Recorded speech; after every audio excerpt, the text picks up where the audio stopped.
La première chose que j'ai remarquée, c'était son sourire. Il n'était ni chaleureux, ni poli. C'était le genre de sourire qu'on arbore quand on s'attend au pire. Et il était dirigé droit sur moi. « Bois le chaud, maman », dit ma belle-fille Cynthia en faisant glisser la tasse sur la table. « Ça te calmera. » Sa voix était mielleuse. Trop mielleuse. J'ai serré la tasse en porcelaine entre mes doigts. Elle était chaude, presque réconfortante. La vapeur s'en échappait, emportant avec elle un léger parfum de camomille et autre chose, quelque chose de plus piquant. Mon fils Eric était assis en face de moi, absorbé par son téléphone, comme si rien de tout cela n'avait d'importance. Il n'a pas levé les yeux une seule fois. Cela me faisait plus mal que tout, car à 5 ans, il s'accrochait à ma jambe dès qu'un inconnu s'approchait. Il pleurait quand je le laissais à la crèche. Il me disait « Maman, tu es ma meilleure amie ». Maintenant, il n'arrivait même plus à me regarder dans les yeux. « Continuez », dit Cynthia en désignant le thé d'un signe de tête. « Vous dites toujours que les tisanes vous aident à avoir une bonne tension. » J'acquiesçai lentement. « Merci, ma chérie. » Mais intérieurement, j'avais la boule au ventre, car ce n'était pas la première fois qu'elle m'adressait ce sourire. 3 mois plus tôt, la pluie tambourinait contre les vitres de la cuisine, le jour où j'ai compris que quelque chose n'allait pas. Mon mari, Harold, avait été enterré 2 jours auparavant, après 42 ans de mariage, et soudain, la maison me semblait vide. Le silence était insupportable. Eric et Cynthia sont venus s'installer pour m'aider. Du moins, c'est ce qu'ils ont dit. « Tu ne devrais pas être seule dans cette grande maison, maman », m'a dit Eric. « On va s'occuper de toi. » Je me souviens du soulagement que j'ai ressenti. Je me sentais chanceuse. Certaines veuves devaient supplier leurs enfants pour un coup de fil hebdomadaire. Moi, j'avais mon fils sous le même toit, du moins le croyais-je. Au début, c'était des petites choses. Cynthia a commencé à réorganiser la cuisine. « Oh, cette disposition est tellement démodée », dit-elle un matin en jetant mon étagère à épices sans me demander mon avis. « Tu ne verras même pas la différence. » Si, je l'ai vu. J'ai remarqué chaque pot manquant, chaque assiette déplacée, chaque tiroir qui ne me semblait plus être le mien. Puis elle a remis les rideaux, puis le canapé, puis les photos. Un soir, je suis entrée dans le salon et j'ai constaté que le fauteuil préféré d'Harold avait disparu. J'ai eu un pincement au cœur. « Où est-il » ai-je demandé. Cynthia n'a même pas levé les yeux de son ordinateur portable. Oh, ce vieux truc. Il sentait la poussière. Je l'ai donné. Donné comme si de rien n'était. Comme si ce n'était pas le fauteuil où il s'asseyait tous les soirs pour regarder le baseball, en me tenant la main pendant les publicités. « Tu aurais dû me demander », ai-je murmuré. Elle a finalement levé les yeux, un sourcil levé. « Ce n'est qu'un fauteuil, maman. Il faut que tu passes à autre chose. » J'ai senti quelque chose se briser en moi. Mais je n'ai rien dit, car je ne voulais pas perdre mon fils. Le testament. 2 semaines après les funérailles, Eric m'a invité à m'asseoir à table. Cynthia était déjà là, les jambes croisées, les ongles tapotant sur un dossier. « Il faut qu'on parle du testament de papa », a dit Eric. Mes mains tremblaient légèrement. « C'est déjà réglé, non ? Harold m'a tout légué. » Cynthia sourit de nouveau. Ce même sourire crispé et patient. « Oui, enfin, dit-elle. Mais ce n'est que temporaire. De toute façon, tout ira à Eric au final. » J'ai froncé les sourcils. Pas exactement. Il y a des dispositions. Harold avait été très clair. La maison, les économies, les biens locatifs, tout devait rester sous mon contrôle jusqu'à la fin de mes jours. Après ma mort, tout irait à Eric. C'était censé me protéger. Mais Cynthia s'est penchée en avant. « On pensait, dit-elle, que ce serait peut-être plus simple si tu transférais tout au nom d'Eric. » Ces mots me glacèrent le sang. Pourquoi ferais-je une chose pareille? Eric soupira, comme si je faisais des difficultés. « Maman, ce ne sont que des papiers. Ça simplifiera les choses. Les impôts, l'entretien, tout ça. Je peux m'en occuper, dis-je doucement. » Le sourire de Cynthia se crispa. « Tu as 72 ans, dit-elle. Tu as du mal à te servir de ton téléphone. Comment comptes-tu gérer 3 propriétés? Mes joues s'empourprèrent. Je les gère depuis 20 ans. Eric se frotta les tempes. Maman, s'il te plaît. On essaie juste d'aider. Mais sa voix n'avait rien d'une aide. C'était de la pression. Après cette conversation, tout a basculé. Cynthia a commencé à parler des papiers tous les jours, au petit déjeuner, au dîner, même devant la télévision. Tu sais, s'il t'arrive quelque chose, la succession peut vite devenir compliquée. Tu ne préférerais pas qu'Eric hérite de tout maintenant? C'est ce qu'Harold aurait voulu. Cette dernière remarque m'a fait exploser. N'ose même pas parler au nom de mon mari, ai-je lancé. Elle a cligné des yeux, surprise. Puis son sourire est revenu. Je dis juste ce qui me semble logique. Un après-midi, je les ai entendus dans le couloir. Elle ne signera pas, a chuchoté Eric. Alors on insiste, a répliqué Cynthia. Cette maison vaut à elle seule plus d'1 million. On ne peut pas attendre qu'elle meure. Mon cœur s'est arrêté. Attendre qu'elle meure. J'ai reculé de la porte, les mains tremblantes. Était-ce vraiment comme ça qu'il me voyait? Comme un obstacle, comme un compte à rebours? Le premier accident. Une semaine plus tard. J'ai glissé sur la terrasse. Le bois était glissant, gras à souhait. Mon pied a dérapé et je suis tombé lourdement. Une douleur fulgurante m'a traversé la hanche. Cynthia s'est précipitée dehors. Oh mon Dieu, ça va. Mais son regard n'exprimait aucune inquiétude. Il était calculateur. Je ne sais pas comment cette huile est arrivée là, a-t-elle répété. De l'huile sur la terrasse. Au milieu de la journée, j'ai commencé à remarquer des choses étranges. Mes médicaments avaient changé de place, mes clés avaient disparu, la batterie de mon téléphone s'était mystérieusement déchargée, et toujours, ce sourire. Revenons au thé, ce qui nous amène à la table de la cuisine. La tasse était posée devant moi, la vapeur s'élevant comme un avertissement. Bois-le, répéta Cynthia. Ça t'aidera à dormir. Eric leva enfin les yeux. Oui, maman. Tu es si tendue ces derniers temps. Tendue? Bien sûr que j'étais tendue. Mon fils et sa femme tournaient autour de moi comme des vautours. Mais je ne laissais rien paraître. Au lieu de cela, j'ai soulevé la tasse. La céramique était brûlante. Contre mes lèvres. Je fis une pause.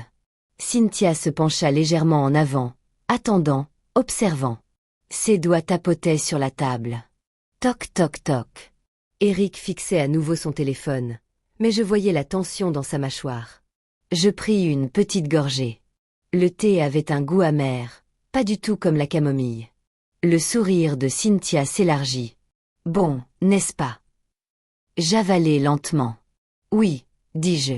Très bon. À l'intérieur, mon cœur battait la chamade car plus tôt ce matin, j'avais reçu un appel de mon avocat et ce qu'il m'avait dit avait tout changé. Je posai délicatement la tasse. En fait, dis-je, j'ai aussi des nouvelles pour toi. Les yeux de Cynthia s'illuminèrent d'intérêt. Oh! Je croisai les mains sur la table.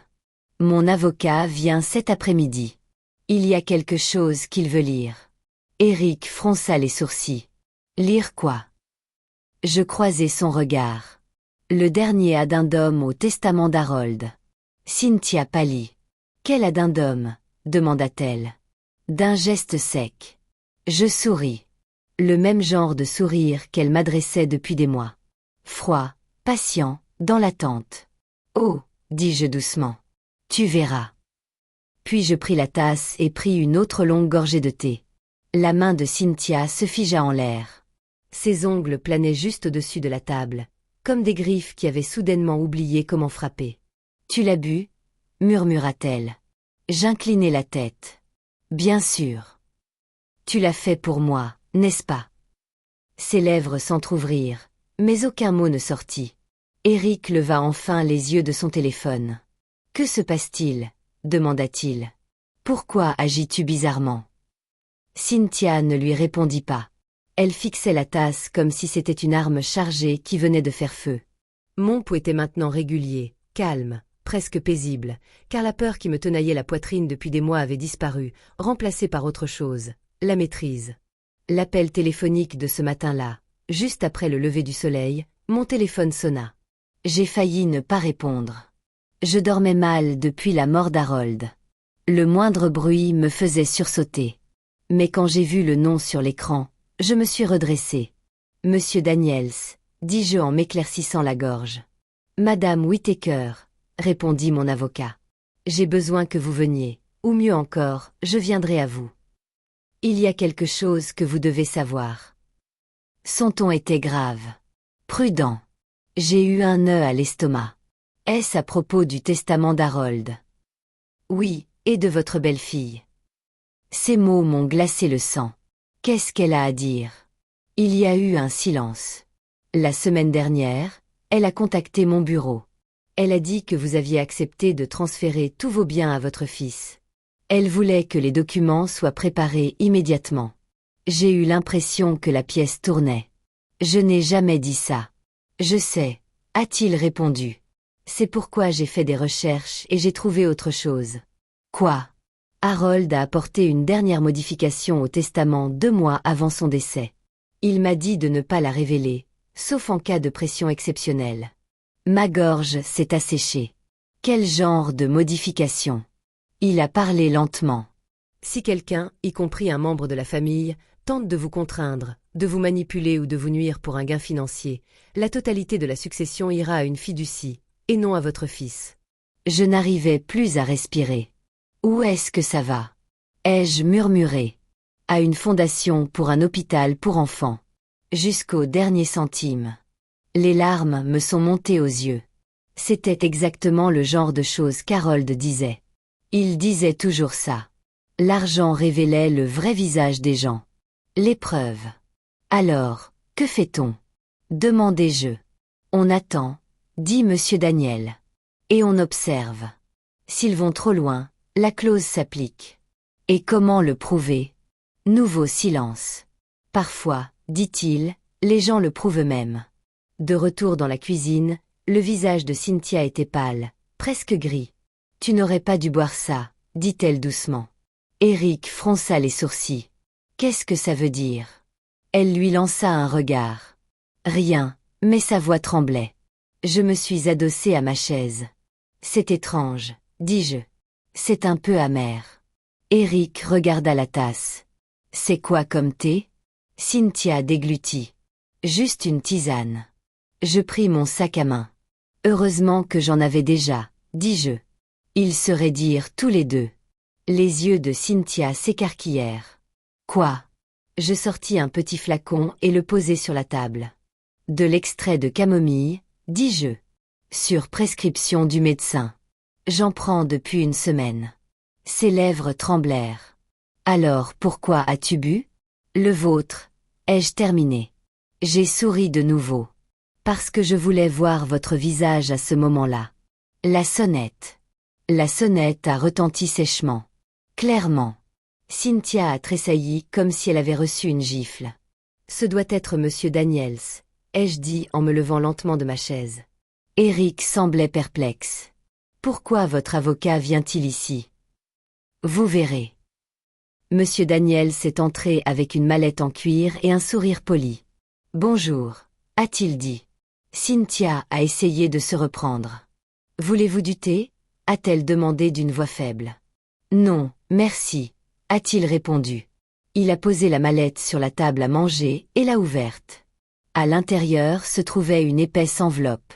Madame Whittaker, a-t-il dit. Conformément aux instructions de votre défunt mari, je suis ici pour lire l'avenant final. Eric s'est penché en avant. Quel avenant? Monsieur Daniels a ajusté ses lunettes. Ce document stipule que si une personne tente de faire pression sur Madame Whittaker, de la manipuler ou de lui nuire à des fins financières, l'intégralité de son patrimoine sera transférée au fonds médical pour enfants Whittaker. La chaise de Cynthia grinça bruyamment sur le sol. C'est ridicule, s'exclama-t-elle. Personne ne lui fait de mal. Monsieur Daniels la regarda calmement. En fait, dit-il, nous avons reçu des informations intéressantes ce matin. Mon cœur s'emballa. Quelles informations? Demanda Eric. Monsieur Daniels fouilla dans sa mallette et en sortit un petit enregistreur. Les yeux de Cynthia s'écarquillèrent d'horreur. Voyez-vous, dit-il, Madame Whittaker a installé un système de sécurité la semaine dernière. Avec enregistrement audio. Cynthia se leva. C'est illégal. C'est sa maison, répondit-il d'un ton égal. Et les enregistrements sont très révélateurs. Il appuya sur un bouton. La voix de Cynthia emplit la pièce. Cette maison vaut à elle seule plus d'1 million. On ne peut pas attendre qu'elle meure. Eric devint livide. Cynthia, qu'est-ce que c'est que ça? Elle secoua la tête. C'est sorti de son contexte. Mais l'enregistrement continua. Si elle ne signe pas, on la forcera. Un silence pesant s'abattit sur la pièce. Eric se tourna lentement vers sa femme. Tu as dit ça? Elle lui attrapa le bras. J'étais stressée. Je ne voulais pas dire ça comme ça. Le coup de grâce, Monsieur Daniels s'éclaircit la gorge. Compte tenu de ces éléments, la clause est désormais applicable. À compter d'aujourd'hui, le domaine Whittaker ne revient plus à votre fils. Eric eut l'air d'avoir reçu un coup de poing. Quoi? Tous les actifs seront transférés dans le fonds de fiducie médicale des enfants. Cynthia resta bouche bée. Non, non, ce n'est pas possible. Monsieur Daniels fit glisser le document sur la table. C'est déjà fait. Le transfert a commencé ce matin. Eric me fixa. Maman, tu ne peux pas faire ça. J'avais mal au cœur en entendant le mot « maman », mais je gardais ma voix calme. Je n'ai rien fait de tout ça, dis-je. Si. Cynthia frappa la table du poing. C'est de ta faute, me cria-t-elle. Tu nous as piégés. Je la fixai calmement. Non, dis-je, tu m'as montré qui tu es vraiment. Le thé. Cynthia reporta soudain son regard sur la tasse. Une lueur de panique traversa son visage. Attends, dit-elle. Si le domaine a disparu, pourquoi as-tu bu ce thé? Je penchai la tête. Parce que je savais que tu nous observais. Sa voix baissa jusqu'à un murmure. Il y avait quelque chose dedans. Eric se tourna lentement vers elle. Quoi? Ses yeux s'emplirent de larmes. Ce n'était qu'un léger sédatif. Rien de dangereux. Je voulais juste qu'elle dorme pour qu'on puisse chercher les documents. Ces mots planèrent comme un poison. Eric retira son bras d'elle. Tu as drogué ma mère. Je n'allais pas lui faire de mal. Mais c'était trop tard. Les conséquences. Moins d'1 heure plus tard, ils faisaient leur valise. Cynthia ne me regarda pas une seule fois. Eric, lui, me fixait sans cesse. Ses yeux étaient rouges. Je ne savais pas, dit-il doucement. Ni pour le thé, ni pour les enregistrements. Je jure que je l'ai cru. Mais croire n'effaçait pas ce qui s'était passé. Tu as laissé faire, dis-je d'une voix douce. Il baissa la tête. Je suis désolé. La porte d'entrée se referma derrière eux. Et aussitôt, le silence retomba dans la maison. Mais cette fois, ce silence n'était pas pesant. Il était apaisant. 1 mois plus tard, j'étais assise sur le porche avec une tasse de vraie tisane à la camomille. L'hôpital pour enfants m'avait invitée à une cérémonie. Ils inauguraient une nouvelle aile en l'honneur d'Harold. Le centre de soins pédiatriques de la famille Whittaker. J'y pensais avec un sourire. Harold aurait adoré. Un groupe d'enfants du quartier passa à vélo devant la maison en riant. L'un d'eux me fit signe. Je lui répondis. Pour la première fois depuis des mois, je sentis une douce chaleur m'envahir la poitrine. Ni chagrin, ni peur, du soulagement. La lettre, une lettre d'Eric, arriva. Une seule page. Maman, je sais que je ne mérite pas ton pardon, mais je voulais que tu saches que j'ai demandé le divorce. J'aurais dû te protéger. J'espère qu'un jour on pourra se reparler. Je t'aime, Eric. J'ai plié la lettre soigneusement et l'ai rangée dans le tiroir de ma table de chevet. Peut-être un jour, mais pas aujourd'hui.